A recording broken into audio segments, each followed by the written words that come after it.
नमस्कार। आज के वीडियो में हम बात करेंगे विकेंद्रीकरण तथा अधिकारों के प्रत्यायोजन के बारे में, decentralisation and delegation of authority. तो विकेंद्रीकरण तथा अधिकारों का प्रत्यायोजन क्या होता है, पहले मैं आपको संक्षिप्त में समझा दूं। विकेंद्रीकरण होता है, जैसे कि आप जानते हो, प्रबंध होता है, कोई भी मैनेजमेंट होता है, उसमें एक लीडर भी होता है। बिना लीडर के हम किसके डायरेक्शन में काम करेंगे, कोई भी कर्मचारी है वो किसके डायरेक्शन में काम करेगा, तो ज़रूरी है एक लीडर का होना वहाँ पे। तो जब लीडर के हाथ में सारा कंट्रोल होता है तो उसको हम बोलेंगे केंद्रीकरण। और जब लीडर के हाथ में कंट्रोल ना होते हुए जो अधीनस्थ होते हैं वो सारा कंट्रोल अपने अंडर में ले लेते हैं या फिर उनके अंडर में सारा कंट्रोल चला जाता है, तो उसको हम बोलते हैं विकेंद्रीकरण। तो इस प्रकार से केंद्रीकरण विकेंद्रीकरण होता है। और अधिकारों का प्रत्यायोजन क्या होता है? अधिकारों का प्रत्यायोजन होता है कि जैसे हमने किसी कर्मचारी को हमने कोई काम दिया है, जैसे हम समझ ले कि हमारा कोई काम है, हमको एक प्रबंध करना है, एक स्कूल से रिलेटेड प्रबंध करना है, हमको वो काम सौंपा गया है।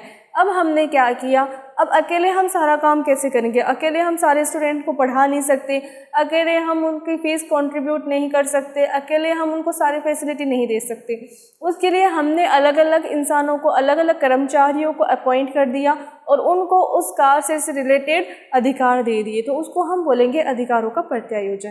तो अब इसके बारे में हम अच्छे से बात करेंगे विकेंद्रीकरण तथा अधिकारों के प्रत्यायोजन के बारे में।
तो ये है विकेंद्रीकरण।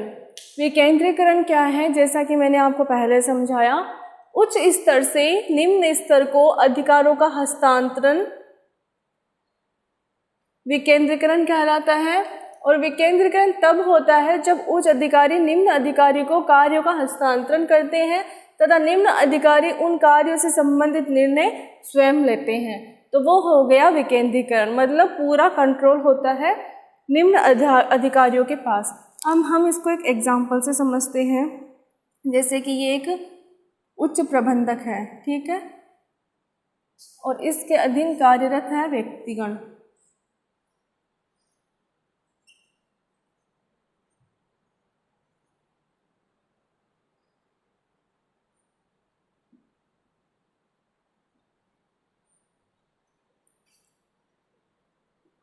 और ये जो सारे हैं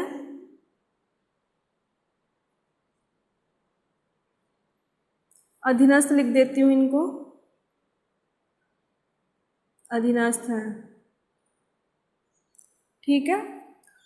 तो ये क्या हो गया, जो सारा कंट्रोल है वो इसके अंडर में है, मतलब जो भी काम करेगा वो ये काम करेगा, ये इनको इंस्ट्रक्शन दे रहा है, ना कि निम्न अधिकारी अधीनस्थ उच्च प्रबंधक को इंस्ट्रक्शन दे रहे हैं।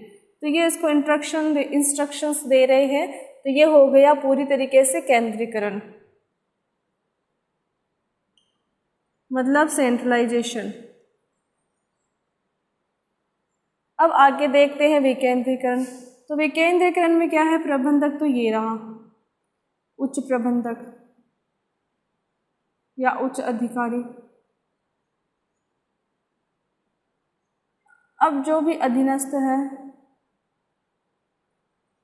वो इस प्रकार से, और ये एक दूसरे को कुछ भी काम दे रहे हैं, ये इसको दे रहा है, ये इसको दे रहा है, ये आपस में दे रहा है, ये इसको दे रहा है, इस प्रकार से काम एक दूसरे में चल रहे हैं।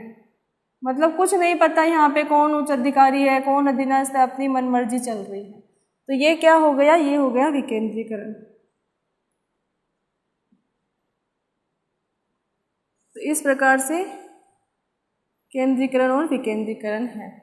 तो आपको होपफुली केंद्रीकरण और विकेंद्रीकरण समझ में आ गया होगा।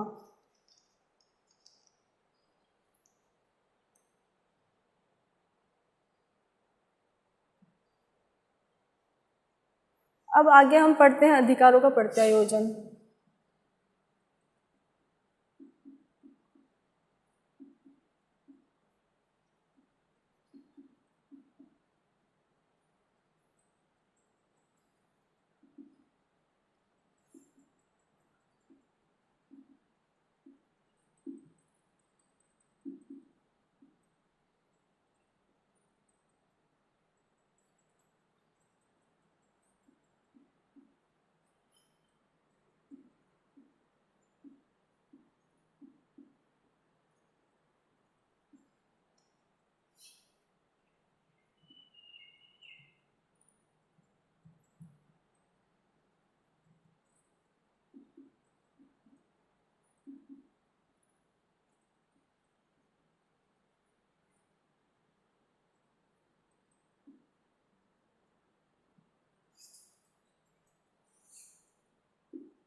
तो ये अधिकारों का प्रत्यायोजन होता है कि किसी संस्था में बहुत से कार्य होते हैं, ये सब आप जानते हैं। तो उन कार्यों को किसी एक के द्वारा कंप्लीट करना संभव नहीं होता, अतः ऐसे में प्रबंधक कार्यों को दूसरे कर्मचारियों को सौंपता है तथा उनसे संबंधित अधिकार भी उनको सौंपता है और कार्य करवाता है। उसी को हम अधिकारों का प्रत्यायोजन कहते हैं।